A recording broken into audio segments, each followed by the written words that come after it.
Okey, kenapa? Kenapa warga asing mesti kalau nak duduk Malaysia ni jangan sakit dan mesti ada duit? Saya terangkanlah secara ringkas. Orang warga asing ni dah berlambak dah dekat Malaysia ni. Yang elok tu elok lah. Tapi lebih banyak kepada yang tak elok. Cara giveaway. Ya, bertari Inggeris. Lalu apa terjadi kepada Tok Janggut? Tubuhnya digantung. Apa terjadi kepada Datuk Maharaja Lela? Menoktahkan kekejaman JWW Bush. Banyak lagi tokoh yang meninggal secara tragis. Adakah semua ini hadiah dari British? Semua untuk bersama-sama, jangan bergaduh untuk Ji dengan AA. Nanti bila kalian dah dewasa, bergaduh tentang dari mana ini dari mana. Janji. Janji. Jadi ayo tutup sengketa.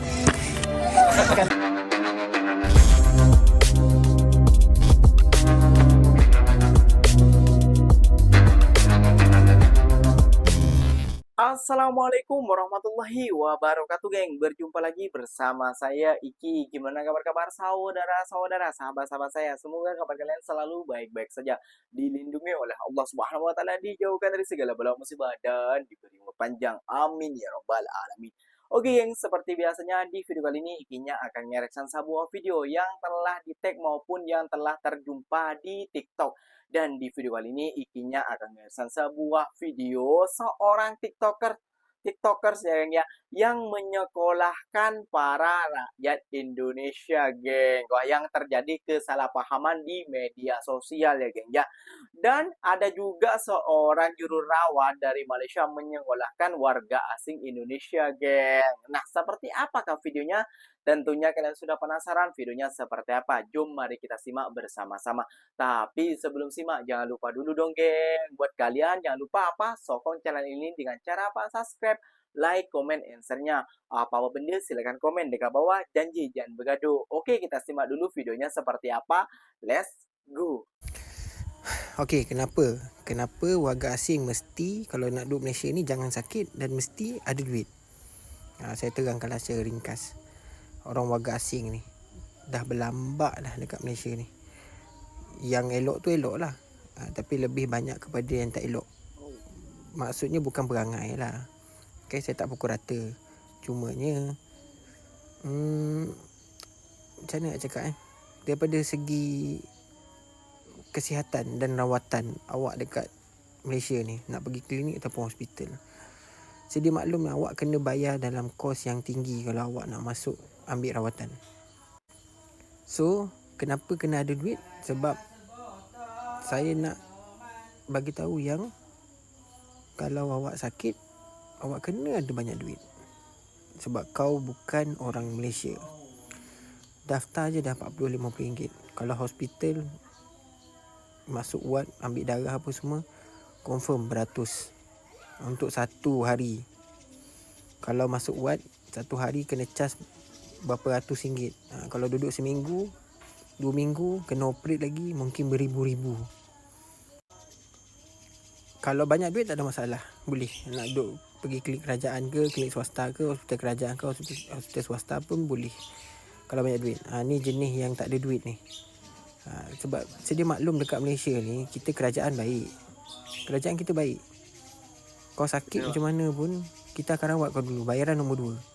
Kalau kau pergi negara-negara luar, tak dapat dia jeb.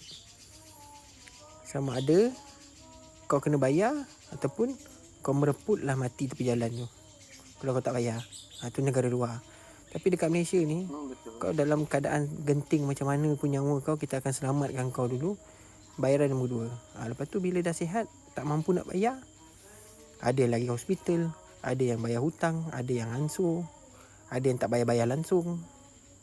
Itu jadi beban lah. Beban apa? Beban kepada negara, hutang. Lepas tu beban kepada belanja yang tak sepatutnya kerajaan tanggung. Sebab itulah subsidi kesihatan dalam Malaysia ni adalah subsidi yang paling membebankan negara sebenarnya. Sekarang ni dah tak patut dah nak bayar RM1, RM5 semua. Patut dah kena swastakan kesihatan ni, pendapat saya lah. Tapi berbalik pada keadaan negara kita, masih lagi ramai orang miskin, tak boleh nak implement lah benda tu. Nanti jadi susah.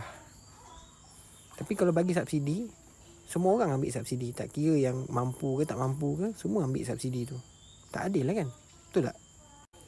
So untuk warga asing dekat luar sana, pastikan awak kalau nak duduk Malaysia ni jangan sakit.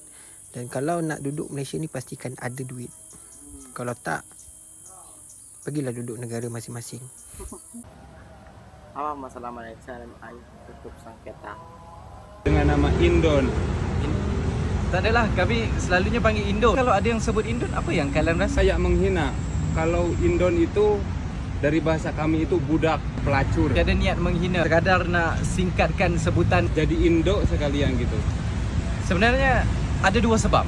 Pertama, dalam bahasa Melayu ada fonotatik antara sub bidang fonologi. Fahamkan bagaimana tata fonotatik ini berfungsi, lantas kita akan sedar perkataan bahasa Melayu akhiran huruf O ni terhad, jarang kita jumpa. Tak lebih dari 200 patah perkataan. Sedangkan dalam Kamus Dewan Bahasa dan Pustaka ada lebih 120,000 patah perkataan. Kalau yang ada huruf O pun mesti istilah pinjaman. Senario, jumbo, foto, ini semua pinjaman. Kedua, kebanyakan orang akan sebut Indonesia, bukan Indonesia. Dari sebutan inilah terjadi sebutan Indon, Indonesia. Kalau ada yang guna, adalah lebih baik kita menegur, kerana saya yakin mereka tak tahu pun apa yang kurang letak, kurang tepat dengan perkataan tu. Kalau ada isu bersama, janganlah rosakkan kebun yang sedang berbunga, atau jangan kerana nila setitik rosak susu sebelanga. Jadi ayo tutup sengketa. Atur nuhun.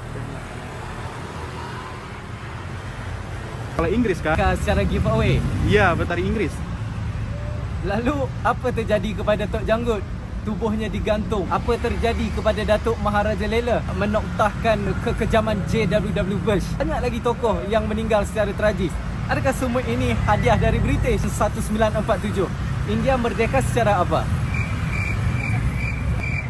Diplomasi. Brunei, New Zealand, Qatar, Bahrain, banyak lagi yang merdeka secara diplomasi. Tahu enggak kisah Perdana Menteri Malaysia diminta untuk pijak simbol Pancasila Indonesia? Saya pribadi enggak tahu. Tunku Abdul Rahman, dia tak pijak. Kata, awak lah hampa buat aku macam ni. Ini dalam logat utara di Malaysia. Maksudnya, Tunku mengalirkan air mata. Fikir nasib kita. Kenapalah Malaysia, Indonesia perlu gaduh-gaduh? Malaysia terkenal dengan ayat, benda boleh bincang, kenapa perlu gaduh? Tapi rakyat Malaysia sebenarnya hormat, kagum cara Indonesia menuntut berjuang dapatkan kemerdekaan. Jadi setiap negara tu merdekanya dengan cara yang berbeza, tapi asas kita sama. Tak gentar pada badai, walau kita jatuh rebah seketika, tapi kita bangkit perang bermalaikat, walau sabung yang menjadi juara. Jadi ayo tutup sengketa. Atur nuhun. Apa? Pak Jarjit suka berpantun. Jarjit suka berpantun. Orang Melayu kan, kenapa Jarjit? Siapa boleh jawab? Kasih 300,000. Semua tak boleh jawab ya? Ya. Dulu pantun ni selalu diguna oleh nenek moyang kita. Kini pantun ni semakin dilupa, seperti melukut di tepi gantang. Melukut di tepi gantang itu apa? Ganteng. Ganteng. Dah tak diperlukan. Perlukan lagi. Itu buku pantun di mana? Di tengah. Di tong sampah. Itu berarti kita dah menganggap bahawa pantun itu seperti mentimun bengkok. Satu perkara yang buruk, Upipin jadi penyiasat. Ya. Tapi ada satu episod tu, kan hanya Upipin jadi penyiasat. Semua orang jadi penyiasat. Eme, Ehsan, Fizi. Yang menyiasat mau cari apa? Buku pantun. Buku pantun. Membuktikan satu warisan sama-sama menjaga, sama-sama kita raih, mampu memberikan warna kepada tali persaudaraan kita, Indonesia dan Malaysia. AA dah berada di Indonesia dah hampir 1 bulan. 1 bulan AA di Indonesia. AA ke mana-mana, AA ajak semua untuk bersama-sama, jangan bergaduh. Untuk janji dengan AA, nanti bila kalian dah dewasa, bergaduh tentang dari mana, ini dari mana. Janji? Janji. Jadi ayo, tutup sengketa. Karena menghargai ilmu, AA kasih ini untuk semua. Ikinya sangat mengagumi konten-konten beliau ya geng ya. Memulai dari Malaysia yang satu ini ya geng ya. Dia itu secara perlahan dia menyekolahkan kita yang terjadi selama ini kesalahpahaman antara negara Indonesia dan Malaysia kayak gitu ya geng ya. Kesalahpahaman antaranya satu mungkin dari dulu sampai sekarang juga, terus diturunkan ke anak-anak kita kayak gitu. Jadi anak kita juga ikut kayak gitu geng.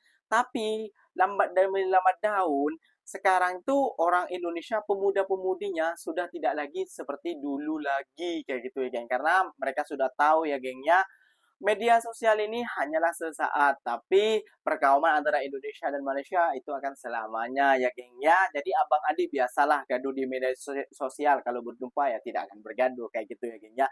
Jadi yang suka mencari gaduh ini siapa bang? Ya Pak Tua kayak gitu, seperti ya yang sudah tua-tua lah kayak gitu.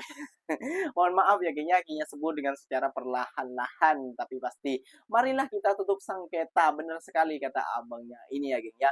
Dan beliau ini setelah menyekolahkan ataupun mengajari yang tidak patut kita contoh ya geng ya, biar kedepannya anak-anak kita ataupun pemuda-pemuda kita ataupun keturunan kita tidak membenci satu sama lain, antara Indonesia membenci Malaysia, antara Malaysia membenci Indonesia. Itu tidak mau kita terjadi ya geng ya. Kita supaya lancar silaturahminya dan Nusantara semakin terjaga, seperti itu ya geng ya. Marilah kalian para konten-konten kreator yang suka mengajak para netizen yang sudah memang tidak sadar ya, marilah janganlah membuat konten tentang kebencian. Marilah saling-saling kita saling menghormati. Mana yang bisa diambil hal baiknya kita ambil, mana yang bisa kita contoh hal baiknya mari kita contoh, kayak gitu saja ya geng ya. Oke geng, mungkin videonya sampai di sini saja. Mungkin video ini bermanfaat ataupun tidak bermanfaat terpulang kalian saja. Ikinya pamit undur diri dulu. Bila tersilap kata silahkan komen ataupun tegur Ikinya di kolom komentar. Jangan lupa tutup sengketa antara Indonesia dan Malaysia. Oke, jom kita berdamai. Oke geng, Ikinya pamit undur diri dulu. Wassalamualaikum warahmatullahi wabarakatuh geng. Berjumpa lagi kita di next video. Bye bye.